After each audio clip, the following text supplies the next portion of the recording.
This is In-Ear Insights, the Trust Insights podcast.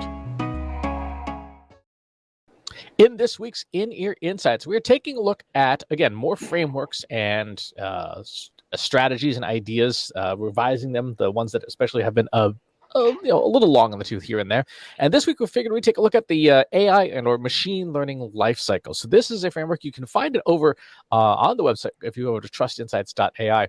And this is essentially the framework that we've been working with, for years now. Even it actually technically predates the company's existence. And so, Katie, I wanted to get your thoughts about how we are thinking about AI and its uses in terms of building projects with this particular life cycle. And are there things that, in your experience in the last few years, have dramatically changed? Well, before we even get into that, I guess the couple of questions I have is what is the likelihood that people who are introducing AI into their organization are using this kind of a life cycle? And is that an appropriate use of the life cycle? Or does this life cycle assume that AI already exists somewhere in the organization and this is how you create a project with it? So I guess first I want to understand better sort of the use cases for this life cycle.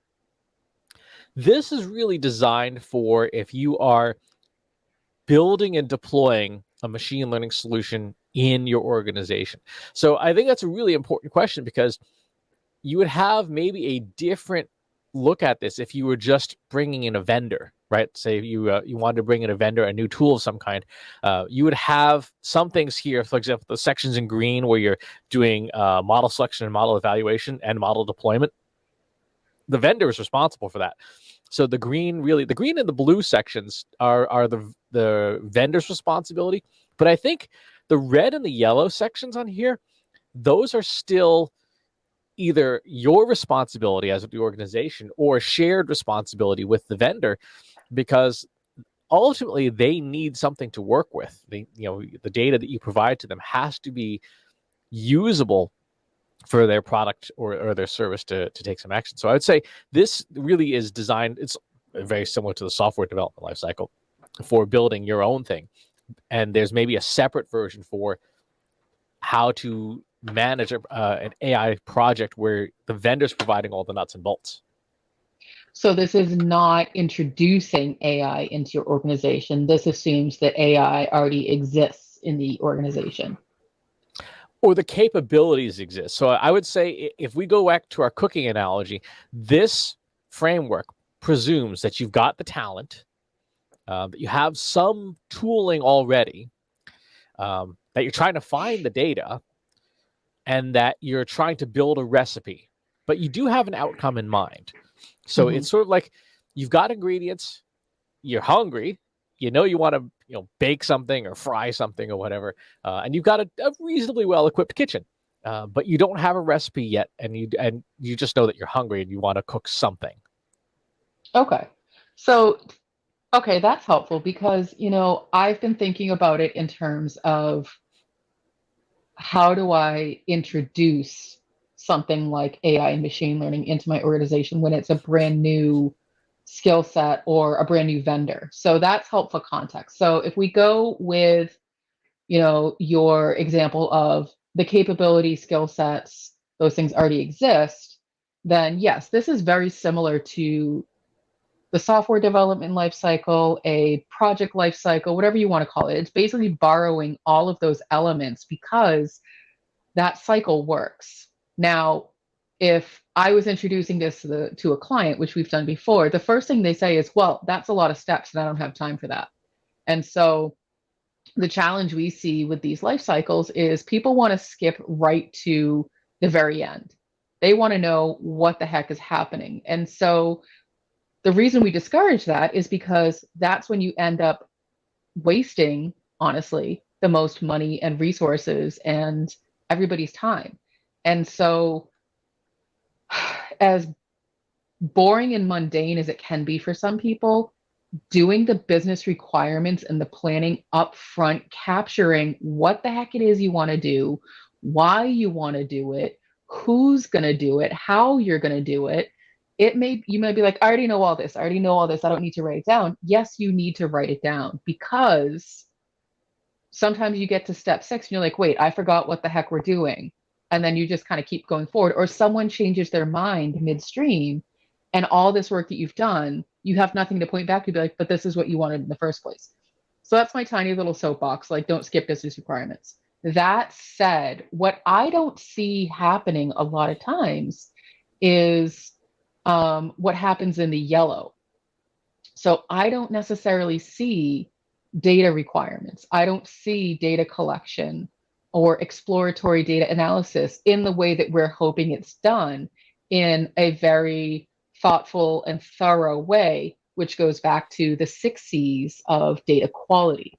So my question, Chris, is, is there a version of this that's shorter?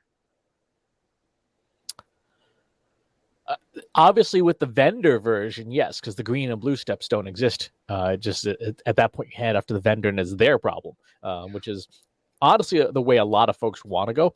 Those red and yellow steps, though, I don't think they are. They can be made shorter, not if you want to do it well and not waste a lot of money.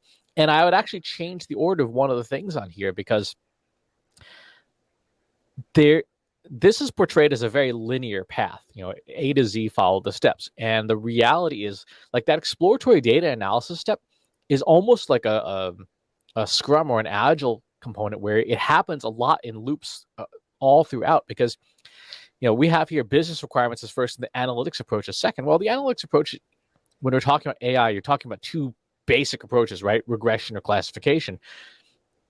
Even that, if you haven't looked at the data, you can't make the decision. So I'd actually probably move that towards the end of the yellow part, is to say, okay, now you've done your exploratory data analysis. You've looked at the data. You've tried a few scratch things and found out, oh, wow. So let's use a practical example. Let's say we're doing attribution modeling, right? We want to build a machine learning powered attribution model. We have our business requirements, which is we need to know what's going on. We have data like Google Analytics and your Twitter data and all this stuff. You got to get all that data, and then you got to look at it and say, okay, what do I have?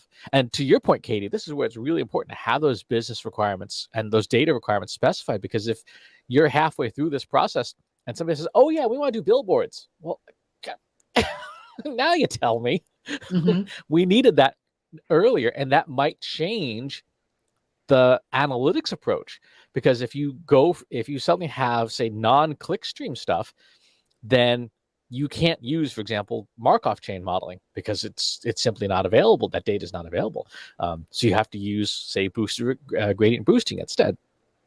And so that yellow section really is kind of an iterative loop going around until you feel like, okay, we've got a handle on the data requirements. We've got the ability to get the data. We've done some EDA multiple times.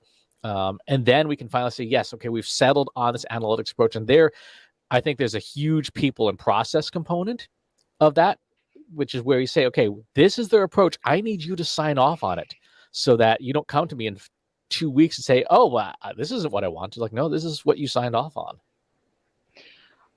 I'm glad, and you gave the right answer. There is no shortcut for the first 2 sections. It was a trick question. I was testing you. But I'm wondering, so we're actually going through this process with one of our clients right now, and we're building a set of dashboards. And, it's, just dashboards. Like, that should be pretty straightforward. Well, unfortunately, it's not, which is why we're going through a very stringent process with them to slow them down a little bit, because the challenges we've run into on these kinds of projects is that indecision of, well, I want this, but no, I want this. And so we're really trying to focus in, what is it that you actually need?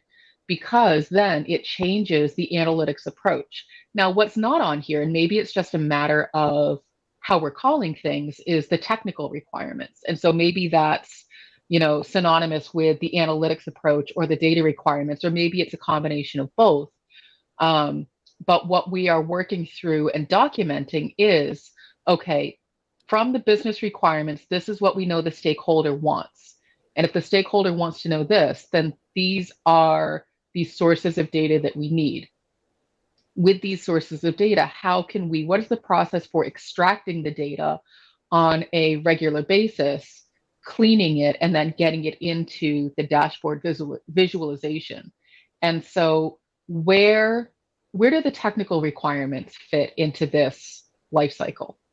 They, like you said, they are a blend of the data requirements and the analytics approach. And I think you've stumbled upon something there that's really very brilliant, which is dashboards are essentially human learning, right?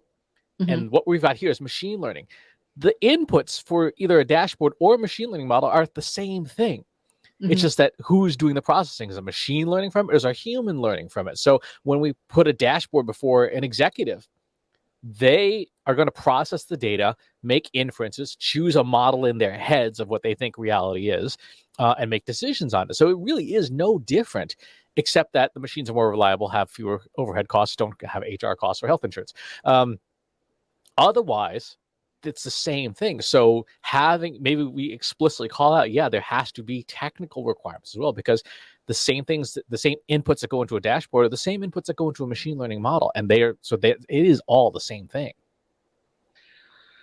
I like that because I think for someone who might be newer to a life cycle, whether it be software development or machine learning or project, there's a difference between the business requirements and the technical requirements. And this is something that a couple of jobs ago, the teams used to struggle with because they would try to combine them, which is fine. The challenge with that is the audience in which you're trying to extract information from. And so one of the sets of requirements, the business requirements, is really, the why we're doing the thing. Who cares about it? What decisions are we going to make with it? And then the technical requirements is really the how are we going to do the thing. And quite often, the people who are giving the business requirements are not the same people giving the technical requirements. And so, what I found in that situation is that in an effort to make it efficient, we would try to combine both, but then the stakeholders who weren't the technical folks would get bogged down with trying to understand and give input into the approach, which is fine, but that really wasn't their expertise. And it would actually slow the process down even more, trying to educate them and have them give input. Now, the caveat here is you want your stakeholders to understand technically what's possible and what's not possible, but having them weigh in on the technical requirements is not necessarily the best use of their time. Ultimately, they shouldn't really care how the thing gets done as long as it gets done the way in which they want it to get done. And then there's a different time and place for educating them on the technical capabilities of the systems that you have. So I just want to throw that caveat out there that I'm not saying that you should keep your stakeholders in the dark, but pick and choose the time in which you educate people. So you do your business requirements and then the technical requirements, which is really the approach. How are you going to get this thing done? So I really like, you know, if we're going to change this life cycle or adapt it or update it, making sure that there's the human element of the inputs and the outputs. Like, who is this? Maybe it's audience. I don't know. I think audience or stakeholder or something like that definitely belongs there, because the green and blue sections, if you think about this in terms of dashboards, the green and blue sections are you design your dashboard, right? You QA it, you Mm-hmm. test it out, and you hand it off to your stakeholder. And then that tuning section is essentially the stakeholder giving you feedback like, no, I want this to be a pie chart. And then you slap them. The the red and yellow parts really are totally the same, no matter what approach we're taking. So in terms of rolling out machine learning in some way to an organization, one of the things that I think is probably not reflected here and doesn't belong on here is the organization itself equipped from a cultural perspective to deal with machine learning? Because it may not be. Technical stuff aside, you will have issues where people will question, like, should we even be using artificial intelligence or not? Now, the one thing that I think is worth possibly putting in here as well is in the section between business requirements and data requirements is I, I would call it problem identification. Do you have a problem that can be solved with machine learning or not? Because if you have a problem that cannot be solved with machine learning, or it's higher cost than return, then at that point you need to bail out. So, real simple example: machines are really good at things humans aren't, and vice versa. Like, we are really good at vision, at hearing, at language. Machines, it's computationally very expensive for them to do that. Machines are good at mathematics and statistics and probability, and we are not, right? Our brains are simply not equipped to do like fourth order derivative equations in our heads. Machines can do that so Speak for easily. yourself, Mr. Penn. All right, I will put that to the test at the next staff meeting. Katie, solve this derivative in your head. And so that I guess problem selection, problem identification belongs there. It's separate from business requirements. It really is a question of what is the best approach to solve this problem. Now, the business requirements part is part of that, because if the ultimately you're just trying to get an insight to a stakeholder so they can make a decision faster and better, then that is a core business requirement. It belongs there. But the method at which you get to that answer could vary quite a bit. Like you're saying, we've got one client we're working with right now where there's a manual data processing step, and there's no way to work around that. Like, the system that the data is coming from is so antiquated and so primitive that you literally have to just copy and paste stuff. There's no way to automate that fully. So that's part of the challenges that go into that. Would be more of the data collection section here, but there always are going to be these weird exceptions to just putting this thing together to try and figure out what is the end objective. If the end objective in this particular example is the client's client has to get the outputs and the insights and things. So there's additional layers of fun on top of that. So, and that goes back to my original question: is what is the use case for this particular life cycle? Is it introducing AI, or is it assuming AI already exists? And so I think that this life cycle needs to be complementary to some of our other frameworks of, the readiness of your organization for AI. And so this is really phase two. Phase one Yes. is, should you be using AI at all? Does AI solve your problem? We have a framework for that. And then if the answer, it's almost like that decision tree. If the answer is yes, move on to the AI machine learning life cycle. If the answer is no, move on to your general software development life cycle, which, one could argue they're one and the same, but really it's just a matter of, are you using machine learning or not to solve your problem? And, is your organization ready for that kind of technology? Not everyone is, and not everyone needs it. Exactly. I think we have an analytics maturity model, but I think an AI maturity model would actually be helpful too. Sort of that decision tree up front to say, here are the questions we need to ask. A, do you have problems that AI solves?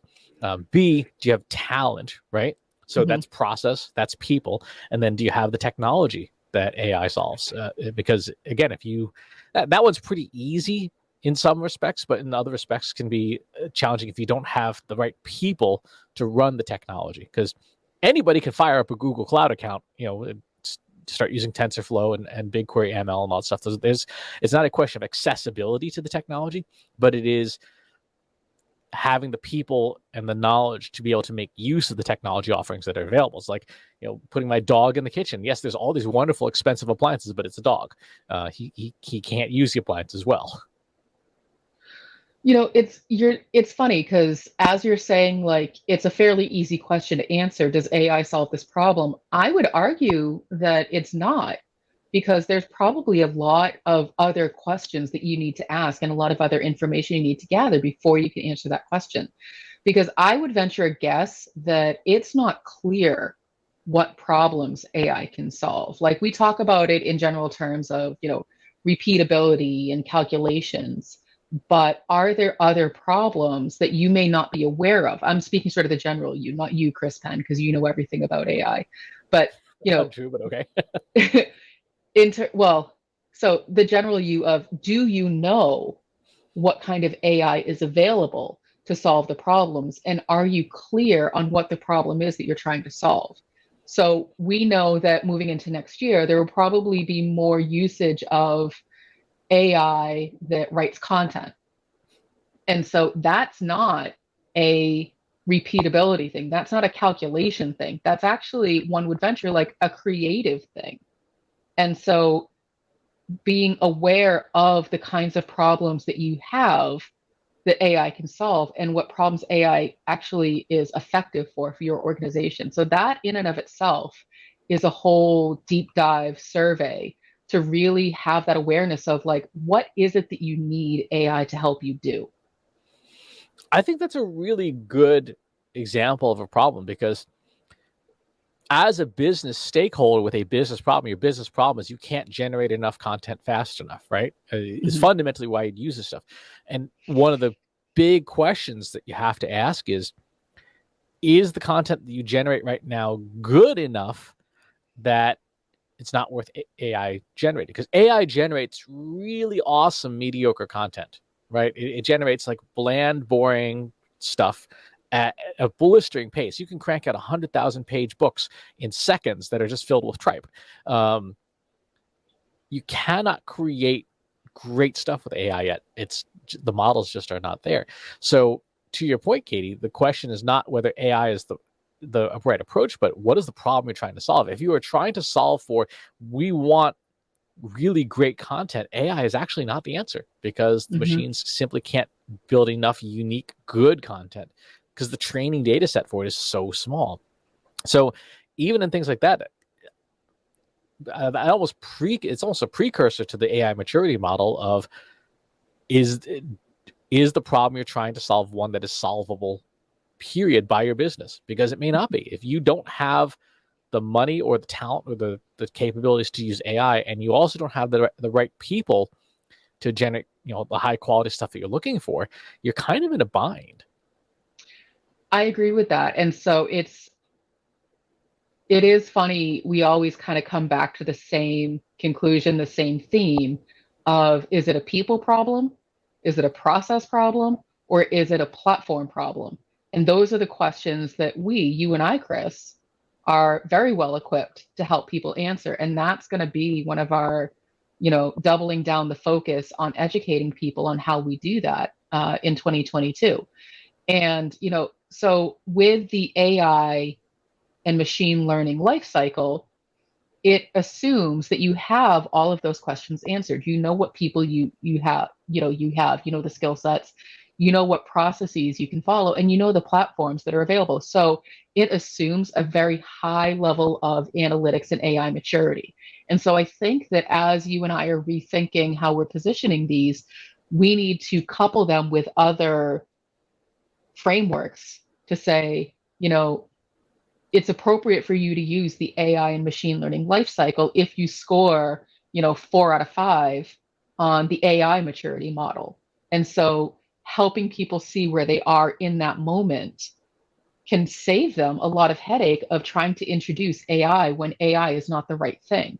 And so that's our goal, is to help people have that awareness of where they are in their analytics and AI journey. The other aspect we have to figure out is dealing with what happens when AI gets forced upon you and you don't have a choice. Mm, For example, as you adopt Google Analytics 4, guess what? It is entirely powered by machine learning. It is fantastic as a tool. It is complex as a tool. And it is, I would argue, substantially more difficult for the average marketer to use because of the way the tool was engineered. It was really engineered.